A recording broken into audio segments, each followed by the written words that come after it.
If you're a person that's interested in games and don't know where to start, this is a great place to start. And the other guy that was playing spoke no English, except for the word fail, which he would yell at me every time I would overroll the number. You know what that's reminding me of? Beans. Welcome to the Operation Game Night podcast, where the mission objective is to play more board games. Put your battle rattle on and mount up. Let's start the show. Welcome to the Operation Game Night podcast. We are back and better than ever. Still at full strength. Hiding in his closet for better audio quality. Jared Erickson, how you doing? Whoa, I'm feeling great. It's a little muggy in here, a little sweaty. I might pop the top by the end of this podcast, I'll tell you that.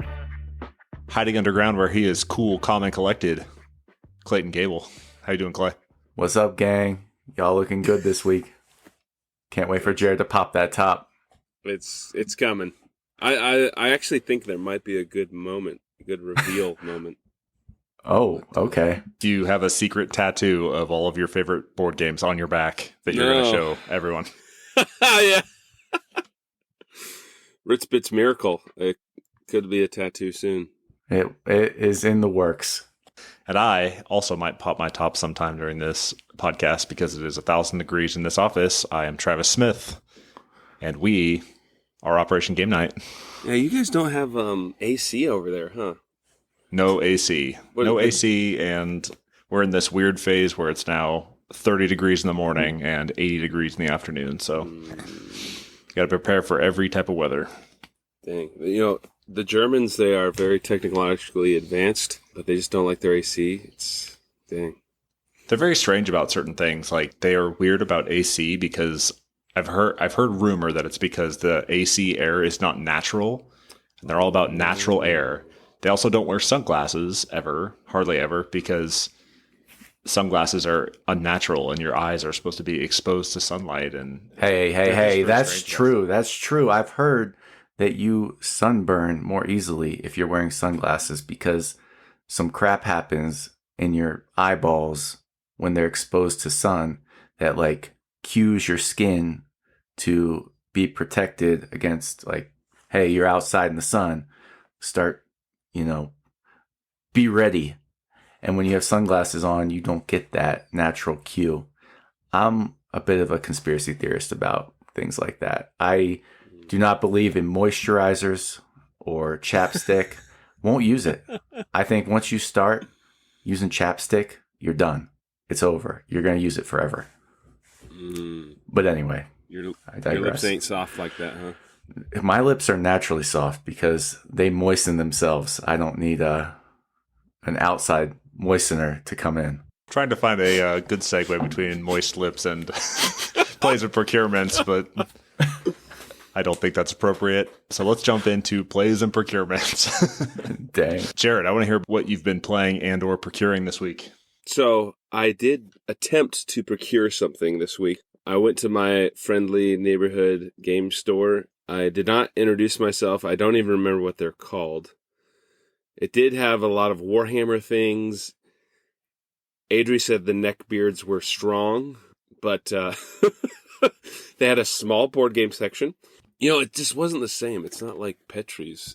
So I didn't procure anything, and honestly, last week we played so many games that I couldn't convince my wife to jump back on the table. But last week, I don't know if we mentioned Camel Up. That was huge on Camel Up last week. I'm still riding that high, so maybe chalk that up for my play still. What were you looking to procure? I was trying to see if they had that newspaper game you were talking about. Oh, Fit to Print. Fit to Print. I'm talking maybe 40 games tops, and then that's including like tiny little board game, like the like card. What do you call them? Miniaturized games? But they did shout out to them. I need to give them a second chance because they did also have like a little, like, you can go there, use their library and play at their location. So, oh, nice. It was just a quick at the end of date night. Let's go check it out. And we were a little rushed. It was rainy. Okay, I'll give them a second chance. Okay. You have to report back. I found a lot of game stores, I think the economics behind selling board games aren't as good as selling either like Magic collectible card games or like Warhammer. Those are the real cash cows for a lot of these places. And to find a place that's just over the moon with board games is less likely. What is you, Clayton? Got Mama in town? You busted anything on the board game yet? On the table? Oh, I've been busting games left and right. But for this segment, since Travis wants to keep it short and sweet, I'm going to rewind, go back to procurements. Last night, big sidewalk sale and swap night at Petrie's. So I hauled a bunch of games that I was ready to get rid of out there, and I made some killer trades. And I've got 3 that I'm really excited about that I traded for. Summoner Wars, which I had heard about, but I never really looked into. And the more I look into it, the more it sounds like a pretty awesome game. And I got the guy that traded with me, he got all the deluxe bits in there. He gave me a play mat, so pretty excited about that. Got Rising Sun, Simon, sister game to Ankh, which I love. So I'm hoping I find the people to get that played with. And then also got Smartphone Mobile Markets in a trade, which I love Smartphone Inc. And this is like a standalone, potentially more complicated version of it. But yeah, pretty excited about those 3. Got some other games too, but those are the 3 that stood out. And in all that, I spent 10 of my own dollars. So lots of trading. It was fun. Action-packed night at Petrie's, as always. Did you do a math trade again? No, I didn't get signed up in time for the math trade. So, oh, you were just out there haggling. I was out there. I mean, I'm not a haggler. I am a terrible salesman. So most of my trades resulted in people being like, "Hey, I'm interested in that game of yours. Is there anything in my stack you are interested in?" And I'm like, "Yeah, well, let's do it." All right. Jared, you had something? Math trade? Math trade is a function that's hidden deep within Board Game Geek where you can take your wish list and your owned games. So I don't know if you've seen the list that you can create in Board Game Geek, but there's a section that you can click like want to trade and or want in trade. And so this math trade takes those lists and exports them. You can tweak them a little bit. And then when you sign up for a sidewalk sale or a trade or a math trade like that, it'll show you what everybody else is willing to trade. And you can basically bid on other games that people want. And then you say like, I'm willing to trade this away and I want that game for it. And then behind the scenes in this terrible like 1998 looking website, it does all this math based on value and scores, I think.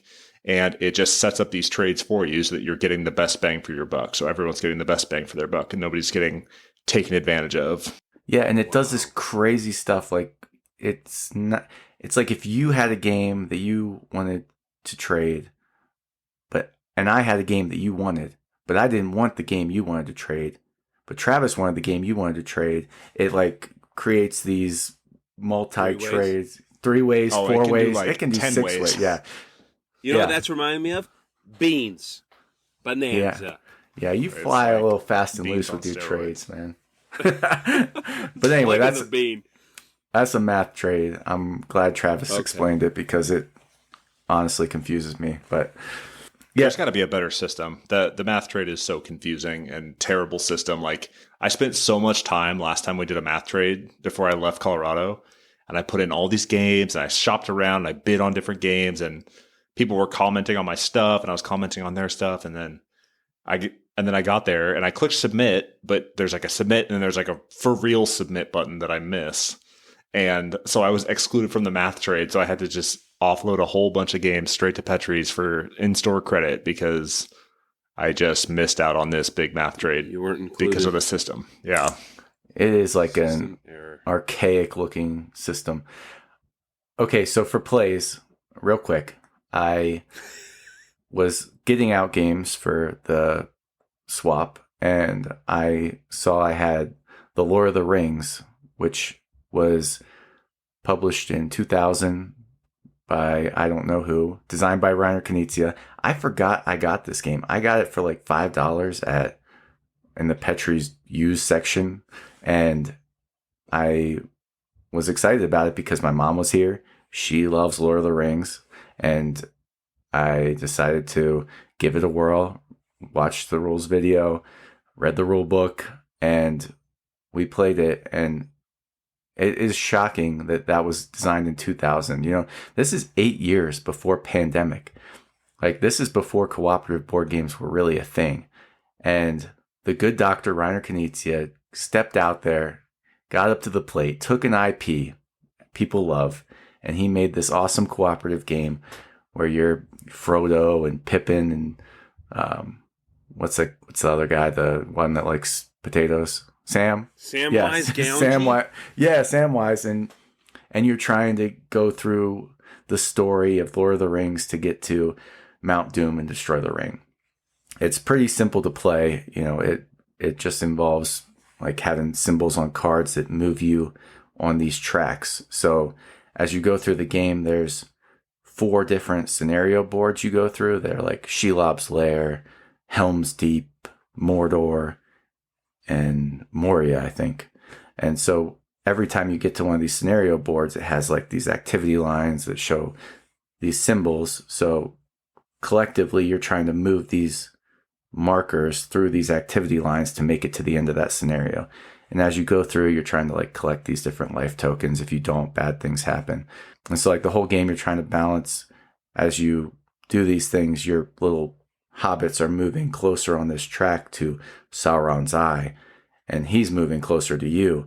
And so you're trying to get through it all before your hobbit meets up and their corruption overlaps with where Sauron is. It certainly is an older game, but I don't know why, but I felt nostalgic for it, even though I had never played it or played games during that time period. It just felt like, you know, it felt like it was from a different era, and it's like a style of game that you really don't see anymore. The theme comes not so much from like the battles and mechanics, but it's got nice art.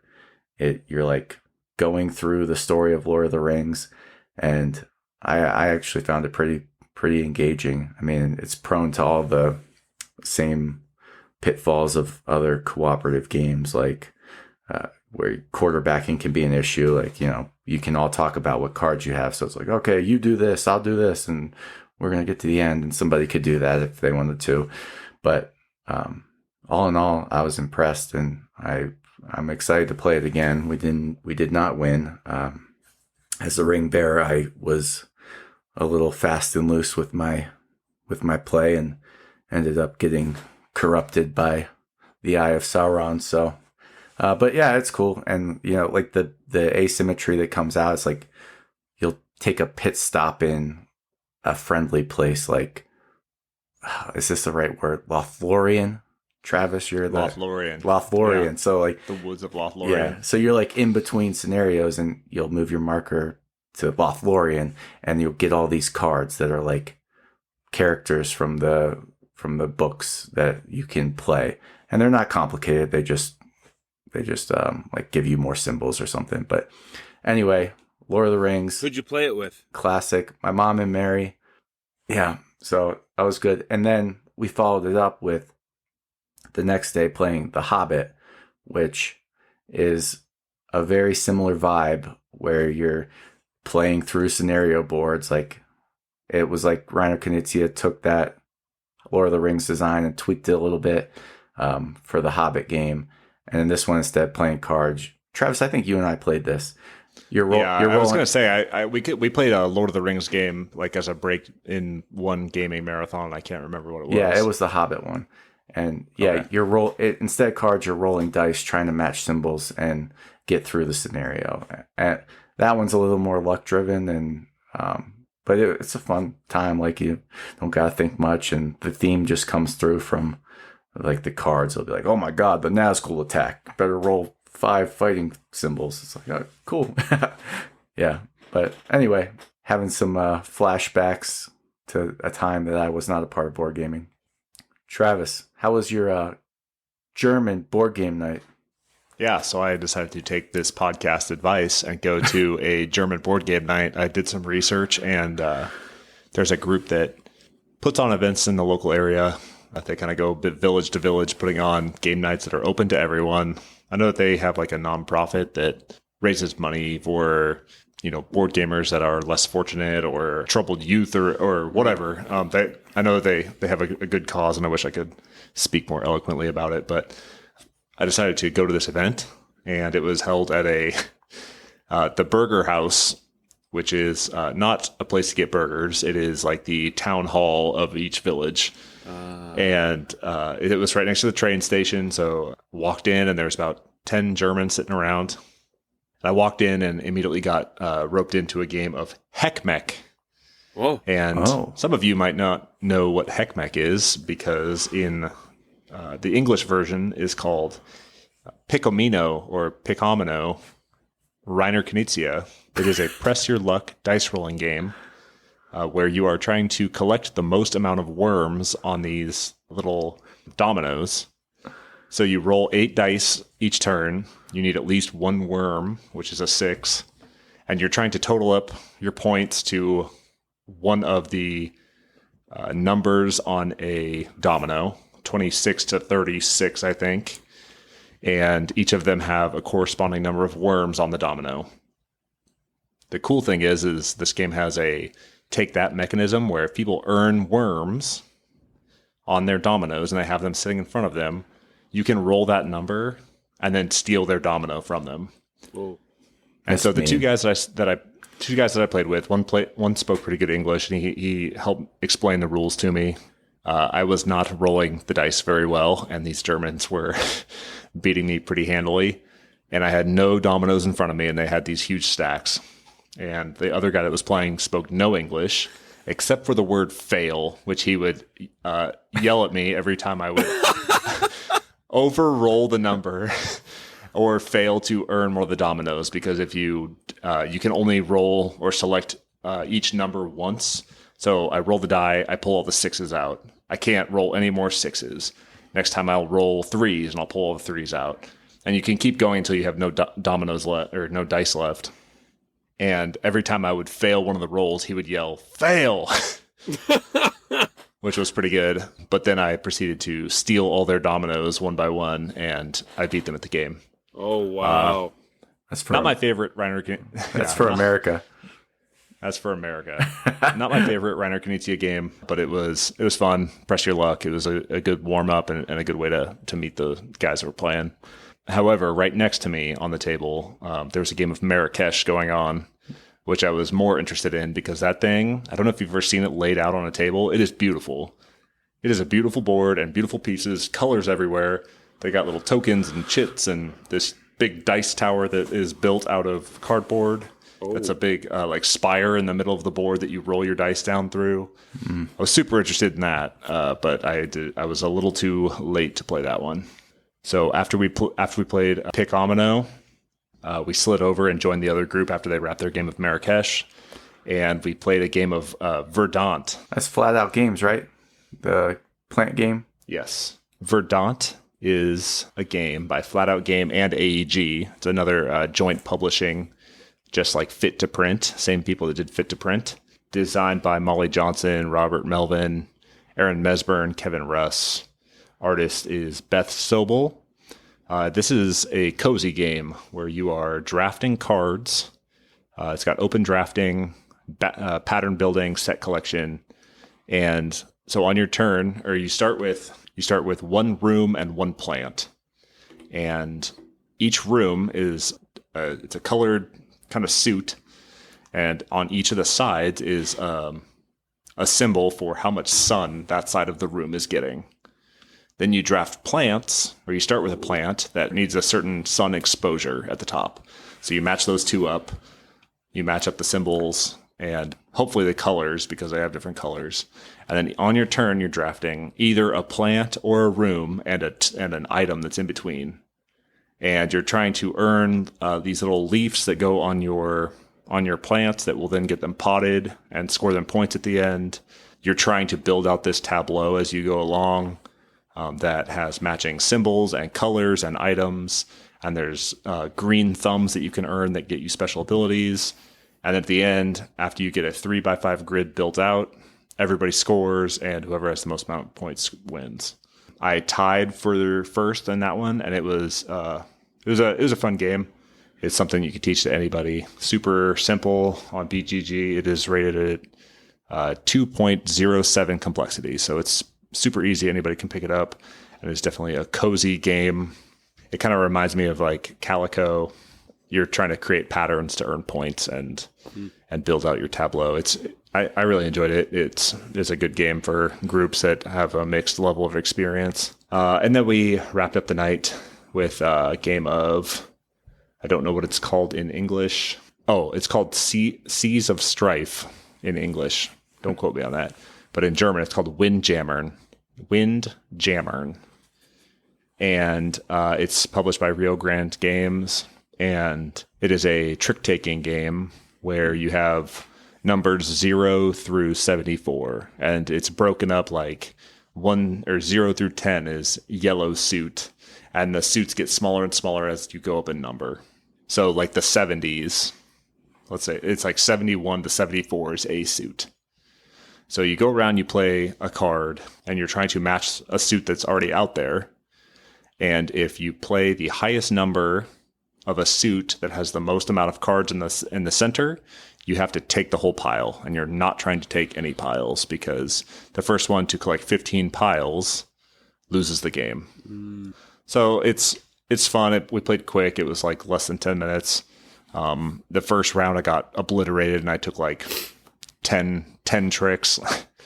And then I finally figured out a strategy that worked, and I think I got second, and the lady that brought the game won. So all in all, it was a good experience. It was cool to meet new people, and they're super welcoming. Last week, we recommended that people, look for these events online, and you got to like put yourself out there, take a chance, go to these events and just meet people. I think people are more than happy to welcome new people to the table, and they actually turned me on to 2 other board gaming groups that are on Facebook around here. So I'll check out their pages and see other events that are going on. Did they feed you? They did not feed me. There was no snacks. There was like a couple things of water that nobody offered me, so I didn't drink anything. So that was the one downfall, was no food or drinks. But the big procurement for the week was we went to a German flea market today, and I got the game Klask, Klask, €5. That is the deal of a lifetime, man. Yeah, €5. So that's that little game behind you, Clay, like with the little thing. Yeah, like dexterity game. It's basically like air hockey, where you're trying to avoid these little magnets, and you're trying to keep your puck. Yeah, it's a puck. Yeah, you're trying to keep your puck out of your hole and get the little disc into the other player's hole. Yeah.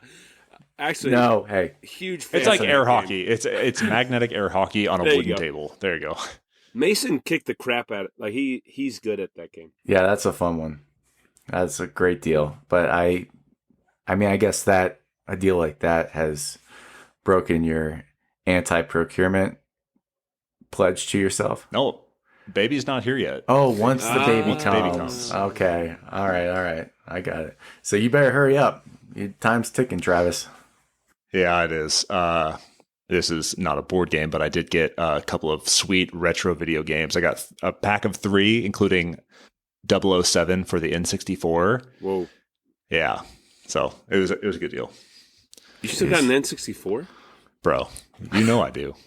Travis is the nerd, all right? Yeah. That's why he has to keep it under wraps. Podcast, so I have a board gaming podcast, so yes, you're we kind are of at the top of the hierarchy of nerddom. Yeah, we have arrived. We're at the apex of nerddom. I am the king of all neckbeards. Yeah! At least it's well groomed. Well, for now. We'll see once I go on baby leave. Hey, congrats to you, though, for going out and meeting people and playing games. That's awesome. Yeah, it was worth it. It was pretty fun. Any Americans there?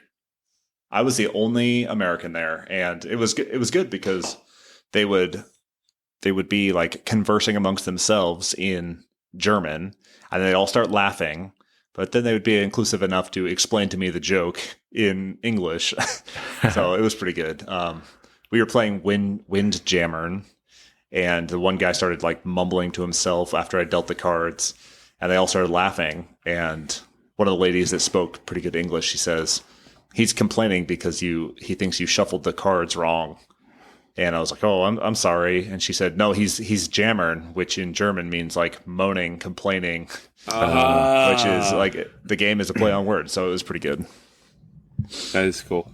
Yeah, it was a cool experience. So, Hey, one more. I'm not going to talk much, but you talked about trick taking, and I recently had ordered minnow dice from eBay, which for the people familiar with Skull King is essentially just Skull King, but with dice. And I mean, you cannot take this game too seriously, but we've played it 2 nights in a row now, and it's a lot of fun. You know, you have dice that might be good, so you bid on what you think you might get, but you could roll them and they could come up with a flag, which means you automatically lose the trick. So it's just a fun little quick dice game version of Skull King, and yeah, I'm definitely stoked to have it. And that is all. that sounds awesome. Yeah. Let's move on to our main topic, which is segue games, how to get people into board gaming with simple games that you can teach anybody that will hopefully turn them into lifelong gamers. So what are your thoughts on segue games, guys? Like what constitutes a segue game to you? Listen, what I want to get out of this, I want people that listen to this, 2 types of people. One, if you're a person that's interested in games and don't know where to start, this is a great place to start with this list. Also, if you're somebody that is a gamer and wants to get people to play games with you, this is a good place to start. So for both audiences, I think these games are going to be really beneficial. Jared, what are your thoughts? I was going to say we did discuss slightly before this episode just about, there are some games, i.e. vis-a-vis Catan, that's like very popular. It is like almost, dare I say, like one of the gateway games. 'Cause I think, isn't that how you got involved, Clayton? Or Yes. So it's like, it is a like competitive interaction game. Like, I think I thought a lot about Catan when I selected my 3 for today's discussion. But I don't think any one of us is going to say Catan, but the Catan is probably the easiest, most popular go-to. But there's a lot more than just Catan. That's kind of why we are talking about this episode. Is that correct? I'm really dumb. When I introduced this segment, I think I said segue games instead of gateway games. You did. I thought you were doing Segue, something. gate I thought you were doing something cute. I mean, I'm so dumb. no, it's good. I think you're hanging out with too many Germans. They might be like using their vocabulary a little bit differently. And look at you, you're. Yeah, I mistranslated in my brain from English to German and then back to English. So Yeah, that's right. we're talking about gateway games here, games to get people into the board gaming hobby. We're getting you hooked on drugs. Yeah. I think these are for people that are board game curious and are like, they're like putting their toes in the water and might want to see what's on the other side. And these are the games for them. If it's just your grandma, I don't know. You might not get a lot of mileage out of these. Stick with the party games, your Just Ones, your So Clovers. But if somebody thinks they might be interested in seeing what's behind the curtain of modern hobby board games, these are good entry points. Nice. And I think most of these will end up being pretty low complexity because you want people to be able to pick it up and learn it quickly. You don't want to have them drawn out by a huge rule explanation and then jump in, play the game, show them a fun mechanic with fun interactions, and then get them out of there and let it kind of, marinate in their brain a little bit. And then I think that's a good way to get them. You got something else, Clay? No, I was just going to say, and like Jared said, most people that are into like board games now got into it through Catan, but I do think that we have better games now that are more appropriate to introduce people to. Catan just is a legend. It's a monument to modern board gaming, and the people that are in the hobby now, I would say probably over 50% of them got their start at some point in Catan. But it has evolved a ton in the past, 20 years. So I think we have some good options for you if you're not into Catan. And rest and shout out to Catan and how many gamers it has made, and rest in peace to Klaus Truber, the creator of Catan, who died earlier in 2023. Oh dang! Why you got to hit me like that? I know. Should we have a moment of silence? That doesn't make for good podcasting. Oh yeah. We will remember him through forging on through other Gateway games. Yes. You mind if I go first? And we're going like round robin, right? Yeah, please start us off. You're at the top of my screen. So I picked 3 games kind of like as a ramp, and I think you'll notice to the listener, I'm kind of the one that's kind of out of the loop. I don't have a giant stack of board games like Clayton right behind him, or the shame. What is it called, Travis? The Shelf of Shame. Shelf of Shame. But I have been able to taste of both Travis's Shelf of Shame and Clay's giant board games collections back there. And these are kind of like my 3 that I was like, this is what really ramped me up and I think would be great options. So my first one, I'm starting pretty low, and Sushi Go. It's a family type game. Maybe it is kind of like, I think Clay just mentioned about like So Clover. It's so basic. It's the No. gateway. So a little card game where you pass them, a lot of interaction. That's what I thought makes a good gateway game, is like interaction. You have a deck in your hand, and you select a card, and then you have to pass that hand around the table, and you're trying to collect certain sushis and grow your points that way. But like, there's still some strategery to it, because you can, count how many people are there, what are their strategies, like what are they collecting right now? Do I take this one now and then hope that it comes back around because those other people aren't collecting what I'm collecting? Shout out to the publisher Gamewright and designer Phil Walker Harding. And there's a sushi dice game too, Sushi Go dice game. I think, Clay, you gifted me Sushi Go. Like, that was actually kind of one of my first games that I've had possession of, other than Monopoly. And I actually had Pitcherica back in the day from Adri, but Sushi Go is my number 1 gateway game. Yeah, I thought about that one too, Jared. That's a good one. Thank you. Clay, what you got for your first gateway game?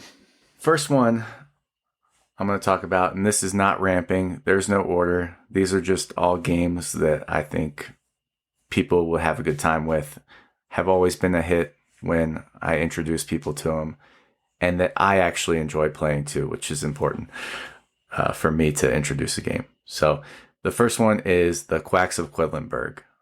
This was published back in 2000 and something, 17, 18.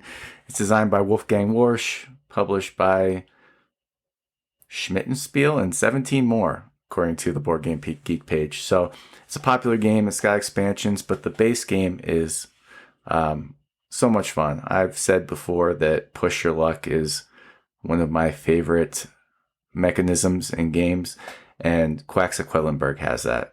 So you have this bag, and also, the tactility of putting chits in bags and pulling them out, like that, that gets me fired up in itself.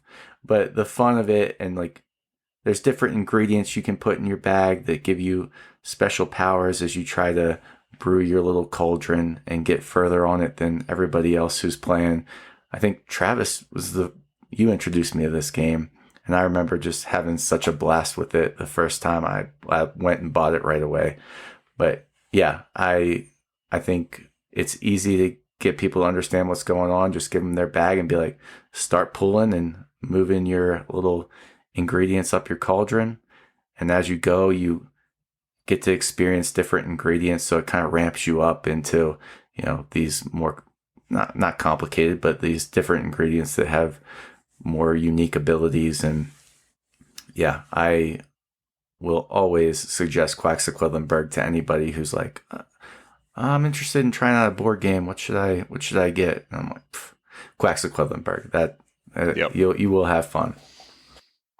Yeah, Quacks of Quedlinburg is also a good value for your money because all of the ingredients that you can add to your bag have alternative sides or alternative actions that you can take when you pull those out of your bag. So you could play it one way with one set of rules and then switch it up the next time, and those ingredients do completely new things.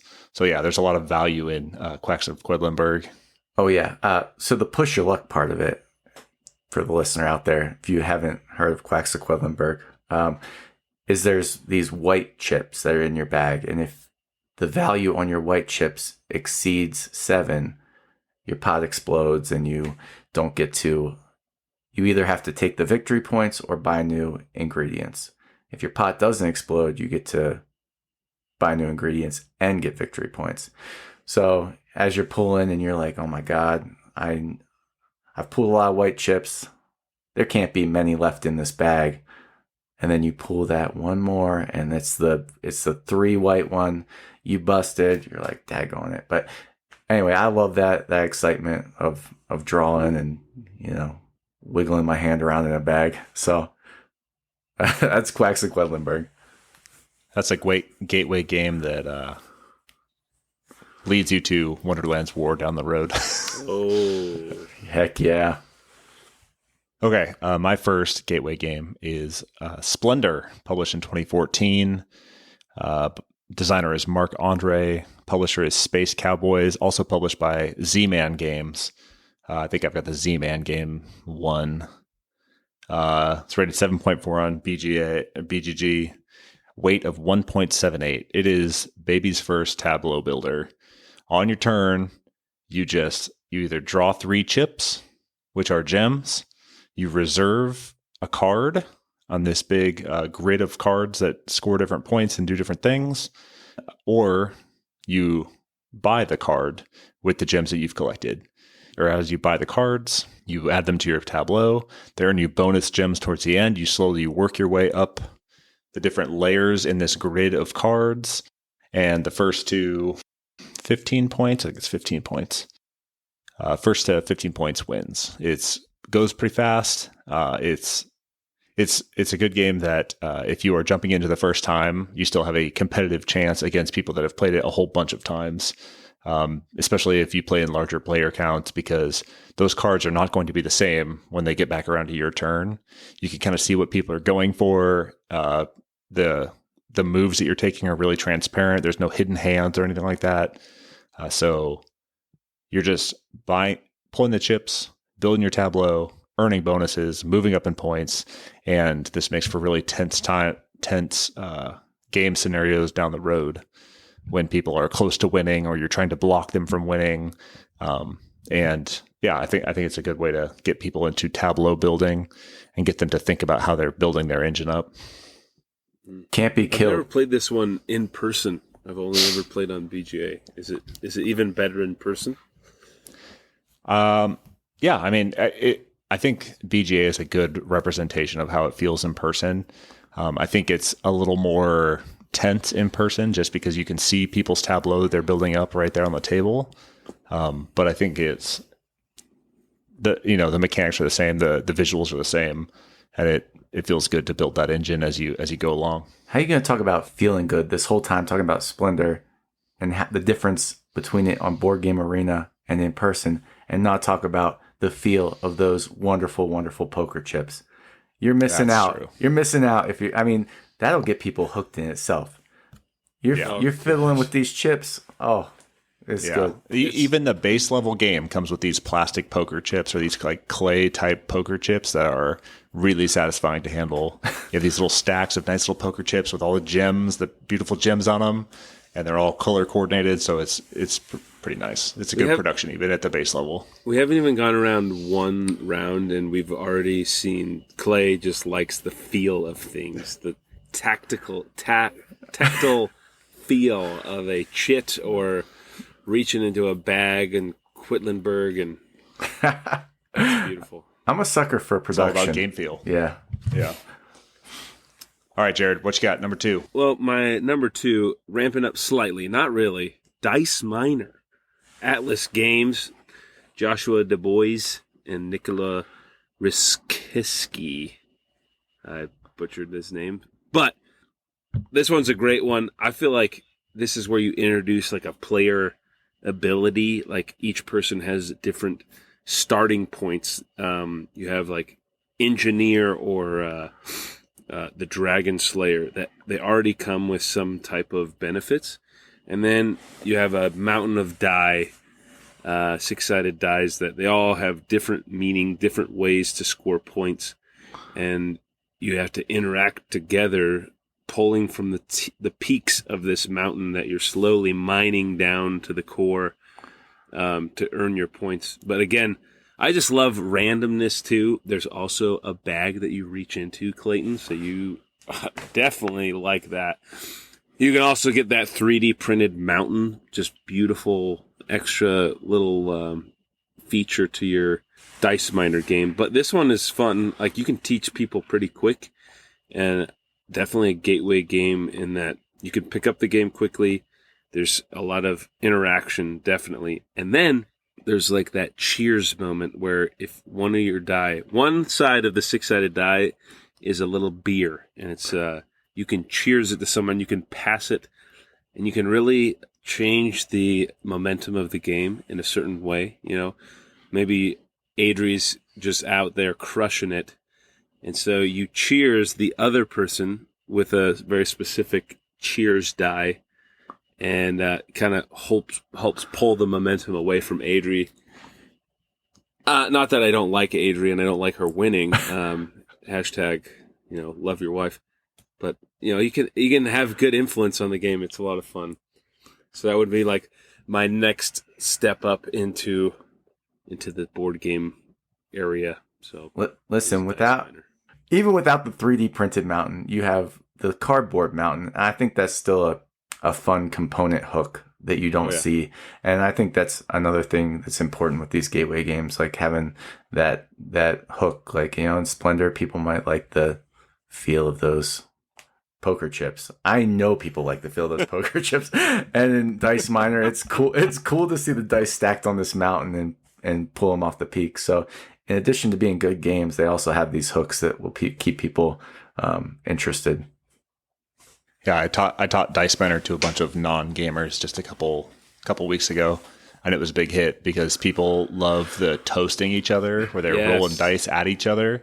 That's so good. It's good interaction. Yeah, cheers, and you roll the dice at them, and whatever it lands on, that's what they keep, and that's a great mechanic. Clay, what's your number 2?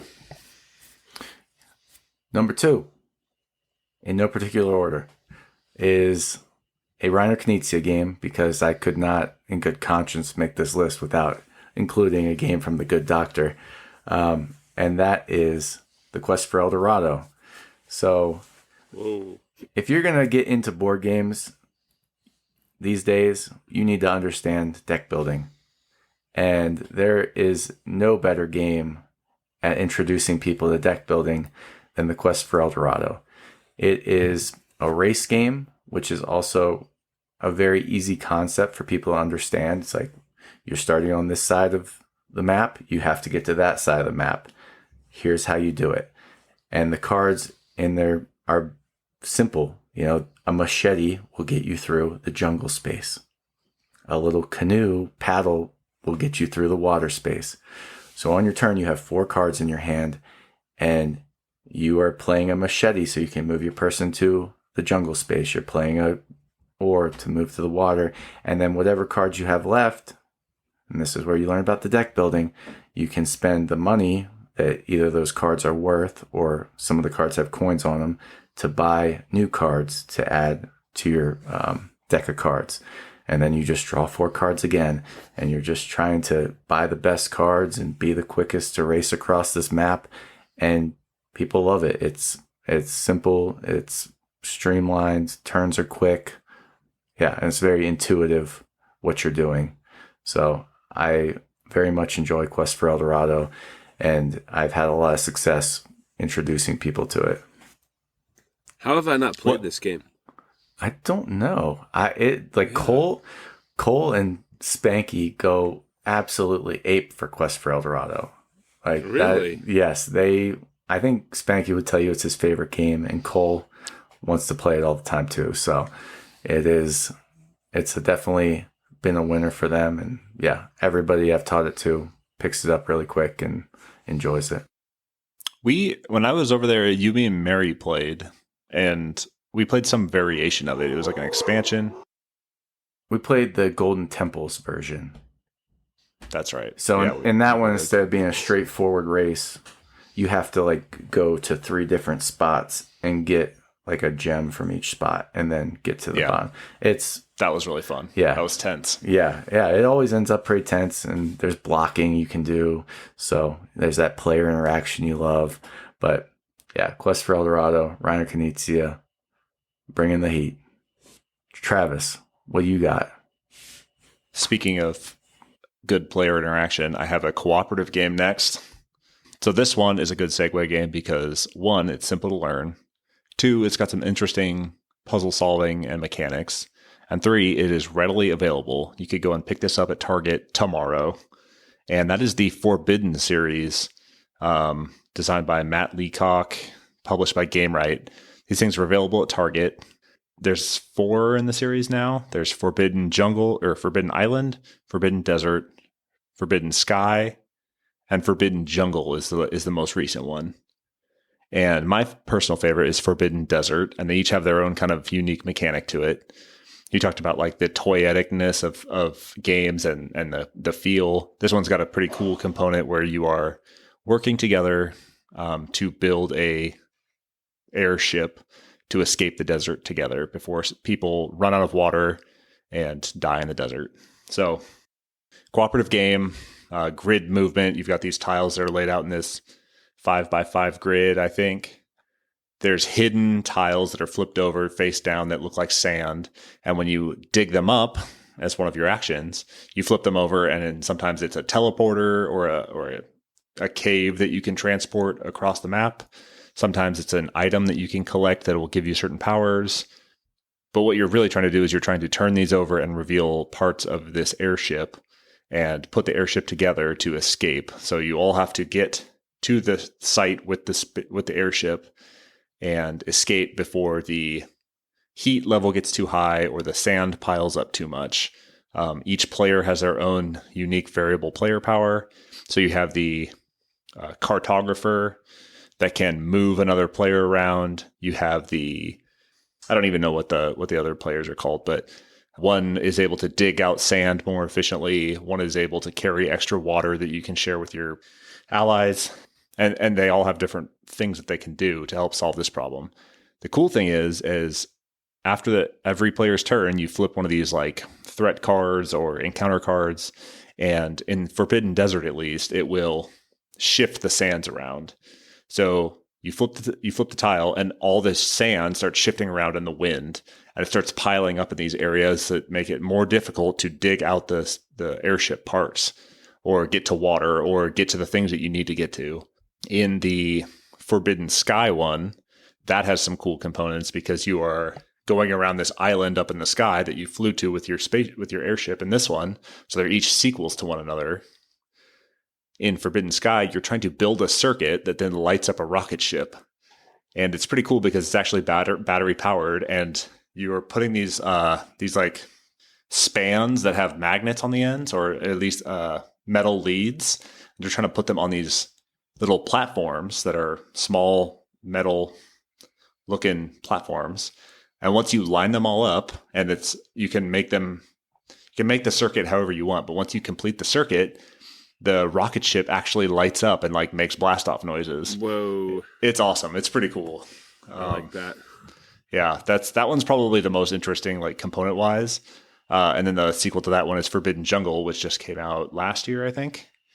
That one is kind of like the puzzle that you're trying to solve, or the game mechanic that you're trying to cooperate against, is kind of like Nemesis, where you're placing eggs, larvae, or big aliens on these different spaces, and you're trying to get the components to build your escape vehicle, and you're trying to escape, or you're trying to circumnavigate these aliens that are trying to track you down in the forest. So super easy to teach.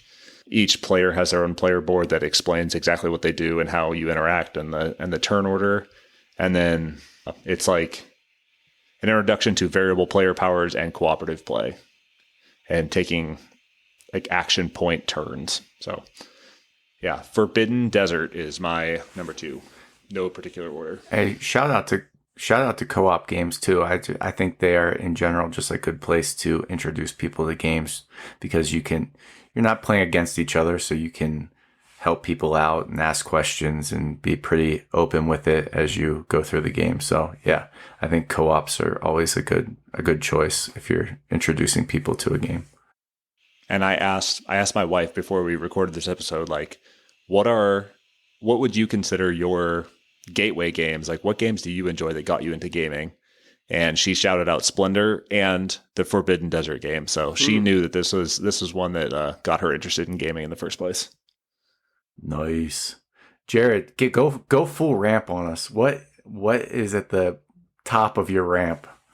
It's not full ramp. It's still like, I think, medium complexity on Board Game Geek. But last one on my list today from Leader Games is Ahoy from Greg Loring Altbright. He designed a beautiful, beautiful game here. It's got great iconography that can help you just remember what are you actually doing. There's like different icons that help you understand what you're doing, what your goals are. So overall, shout out to my boy Cole Van Olen. I might just have to pop my top off for this one because of how exciting it makes me, and Pirates. But you have this ship with different abilities. You go around, blast each other while you're trying to deliver cargo to different areas. Some factions are trying to deliver cargo, and some factions are trying to like overtake certain islands and put their like presence on this island.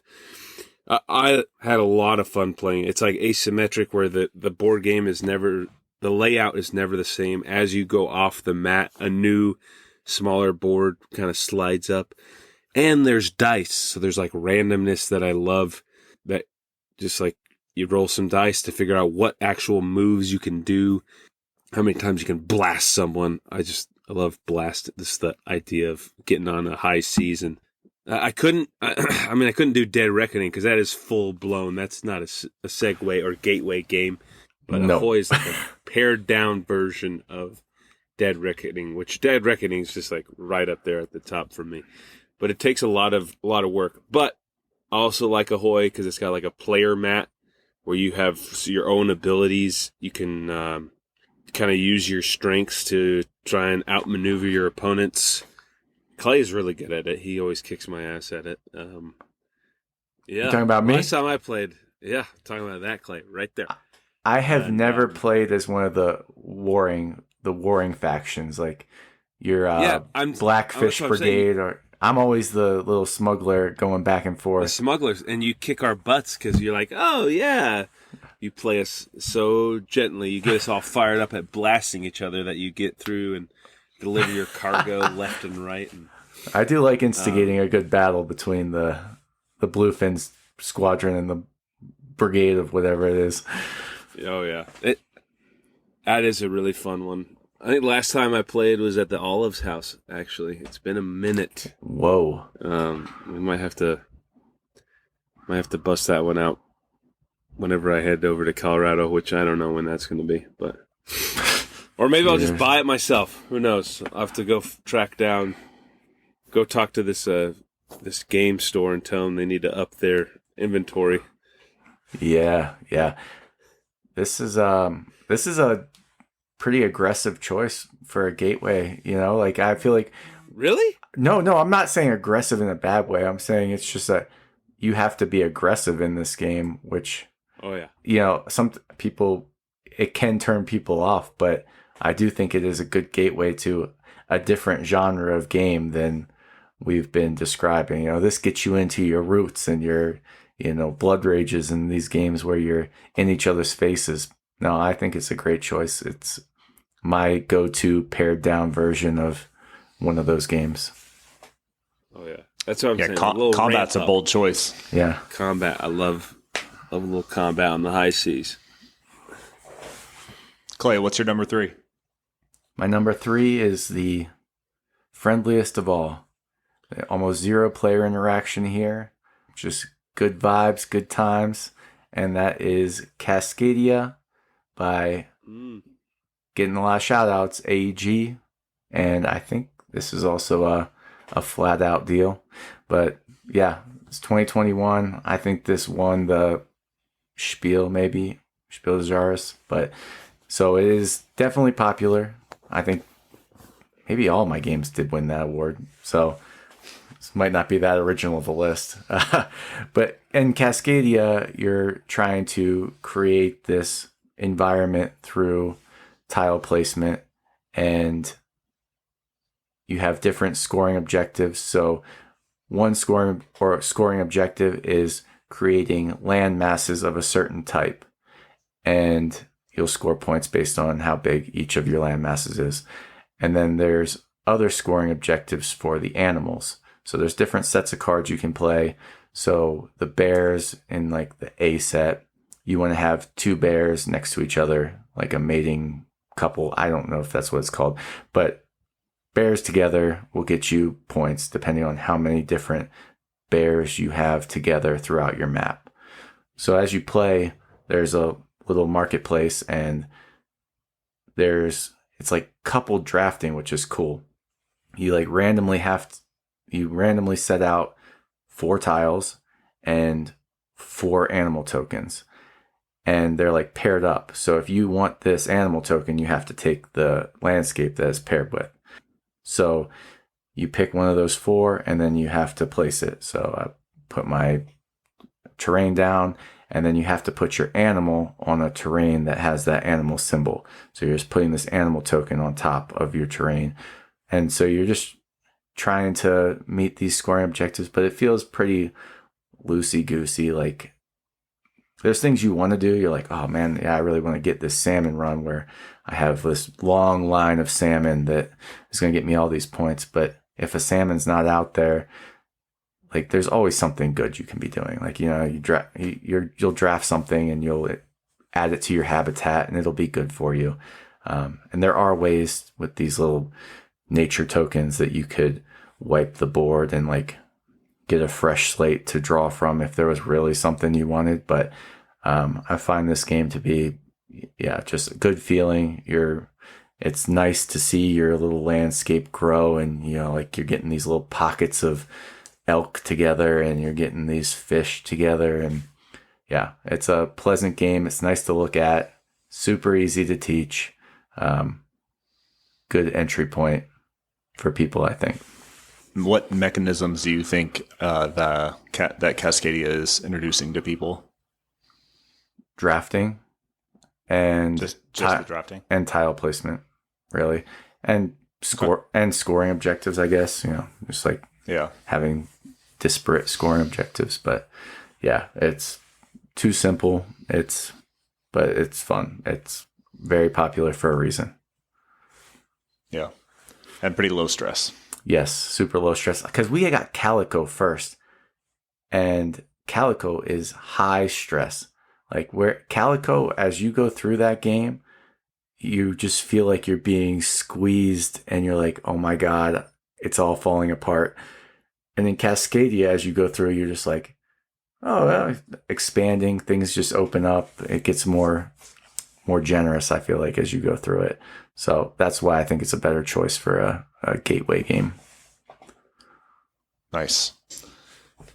So my number 3, kind of building on the set collection and game scoring, this is a good introduction to worker placement It is published in 2018. Everdell, designed by James Wilson, published by Starling Games. It's published by a whole bunch of people, but yeah, Everdell. It's cute. It's a good introduction to worker placement. You put your worker out there, you collect some resources. Later on, you use your resources to pay for cards that are in a big grid. And then you take those cards and you add them to your tableau in front of you. Tableau, for lack of a better word, but you're adding them to your village that's in front of you. And you're trying to collect sets, and you're trying to create synergy between your cards. And at the end of the game, there's in-game scoring bonuses based on the number of cards that you have or the different cards within a set that you have. I mentioned this on our top 5 games, I think. But this game is a good like primer for something like Dune Imperium, which is a little more complex, and it starts involving a little more combat. But yeah, Everdell, and it's readily available. The base set is pretty cheap, and if you are interested in getting this, maybe you don't have a big game group to play with, Everdell Duo is on Kickstarter right now. You might be able to late pledge. Base pledge for Everdell Duo, $20. $20 for the base pledge. So I, of course, back that one because I love Everdell, and it's probably easier to pull out a little Everdell Duo than the big box that I have. So yeah, Everdell is a great entry level worker placement game that can help get you excited about building engines and set collections and that type of stuff. That's my number 3 game. Did that round it out? That rounds it out. I think we have a couple of quick honorary mentions, being Catan, of course, that we mentioned up front. Your Wingspans, which got popular over COVID. Wingspan is ever popular. Your Tickets to Rides. Oh, yeah. Ticket to Rides. That one is crazy popular. And then, of course, Raw. We can't have too much Reiner Knizia on this list. But yeah, Raw is a great auction game. We didn't do any auction games. Yeah, you guys got any other honorary mentions? Heat, Pedal to the Metal. Oh, yeah. Another one that is just booming in popularity, but again, there's a reason it appeals to a lot of people. Race games are very understandable to a lot of people, what the objective is, and I think the hand management in Heat is very fun, and people enjoy that, like almost pushing your luck of how much heat to take from your engine and, when to do it. Yeah, Heat is a good one that I think is going to be a gateway game for the future.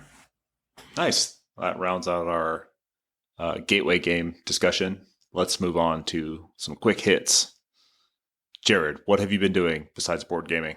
Well, really getting into nuclear theory in school. Anyways, I did watch half of Oppenheimer last night, and also this awesome movie, Dr. Strangelove. I've never heard of it. I think maybe it's like in the back of my mind, people have said it, but I've never watched it myself. And it was like just so eerie and interesting, and I loved it. Just Pretty like zany. at the end where they're like, the nuke has blown up, and I'd spoiler alert, but like the world is gonna end in the matter of minutes, but they're still talking about like how much they hate the communists, and they're like trying to, well, if we get down into our mine shafts, like they're gonna try and get down in their mine shafts, so we need to strike their mine shaft, and like there's still espionage happening even in the last seconds of the world's existence, and I'm just like, it's just a beautiful satire. I don't know what the genre is, but it's all black and white too, which is kind of cool.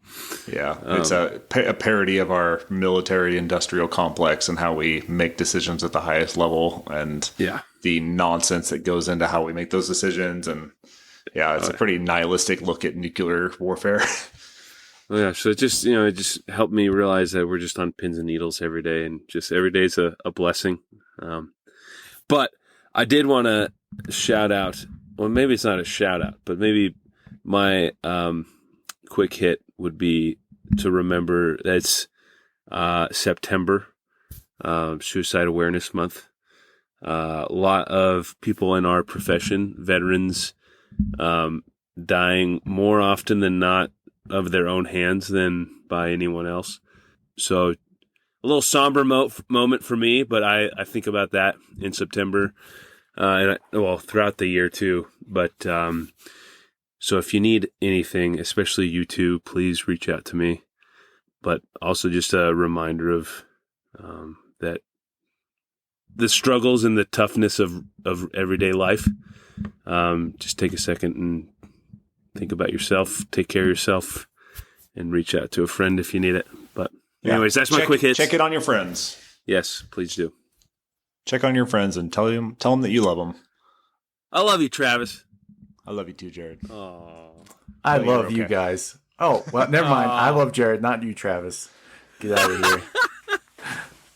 It's all love. It's all love. Clay, you got your love when Jared was out, and we talked about how much we care about each other and caring for your game group. it's beautiful. So emotional. Clay, what's your quick hit?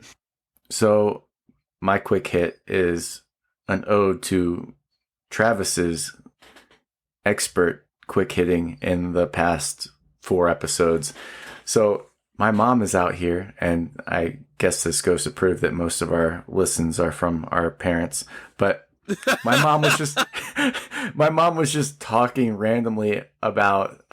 She's like, "Oh yeah, I heard somewhere about this show called The Contestant that I really want to watch," and I was like, "You heard that from my podcast and Travis," and so yes, you are winning hearts and minds here, and she didn't even realize it. But you've won my hearts and minds because I watched The Contestant, and that was awesome. I also bought Mary bought snipper clips because you were right. Yeah. She freaking she loved it. She's been snipper clipping it up. I am holding her back, but yeah, I've been enjoying watching her play that, and also taking your recommendations from this podcast to my own life. So that's great. That's what I got. I'm glad you're enjoying those recommendations. Yep.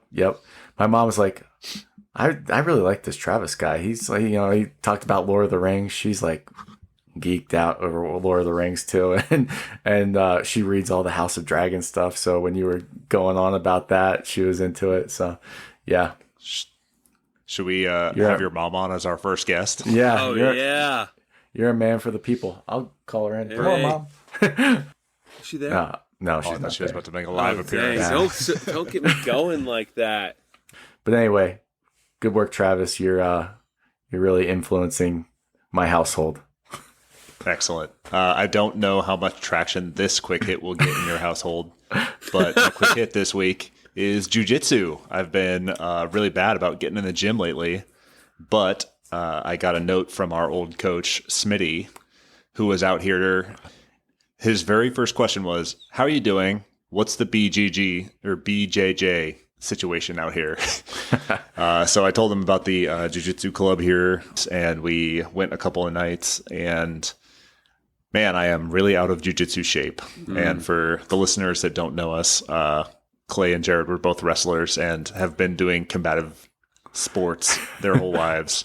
I am not a combative person. I did wrestling in the 4th grade, and I cried because it was really hard and it sucked. But I was just using it as a segue into sports. So I've been doing jiu-jitsu for 2 years, and it is definitely a perishable skill because I took a couple months off and I got my butt whooped. And there was a wrestler that was coaching. He's a black belt in jiu-jitsu. Seems like a pretty stout wrestler. And he put me through the ropes. It was pretty gnarly. It just seems to be that like all the wrestlers just pick me out of a lineup and they're like, I'm going to mess with that guy today because we went to live rounds and he like pointed at me from across the gym and was like, I'm so glad to have a big guys here again. I don't have to hold back any. And he definitely did not. He smoked me. So doesn't Dave Durnell call that dragon slaying? Like they just see a big guy and they just want to hurt you because they're like, oh yeah, they just hate. Bully. I don't know if like they have like a bully complex, like, oh, I was little and picked on. So F those guys. Anyway, sorry. Yeah. Yeah. I wanted to mount my head on the wall, that's for sure. But if you're looking for a good workout that is both cardio and strength, and you want to build some resilience, want to build some toughness, Want to be humbled. and be humbled. Definitely, if you need some humility, go to your local jiu-jitsu gym and sign up for a trial. And it's not all bad. You get some good out of it, but man, it is a tough sport. And maybe you can find some more people to play Splendor with. You know what I'm saying? Huh? Well, BJJ Hey. Slender. Yeah, less jiu-jitsu, more splendor. That's right. So yeah, Clay, I'm looking forward to hearing about your mom's jiu-jitsu trial. I mean, she'll probably be out there. Yeah, she would. All right. And I do have to say, if you've made it this far and you are liking Operation Game Night, please give us a like, give us a comment, share the podcast, because we're getting a little bigger. I think we're in 10 different countries now, and we won't stop until we are in every country across the planet. So please like, follow, subscribe, leave us a note. Use the link in the show notes to send us a text so it goes straight to our fan mail. We appreciate all the feedback, and we look forward to hearing from you. This has been Operation Game Night. Thank you for listening to episode 5. We did it, 5 episodes. I have been Travis Smith. He has been Jared Erickson. Thanks, fam. Love you. And he has been Clay Gable. Bye, everybody. Bye. We're out. Bye. The Operation Game Night podcast was created, produced, and edited by me, Travis Smith, and co-hosted by my good friends Clay Gable and Jared Erickson. Thank you for listening, and hope to see you again next week.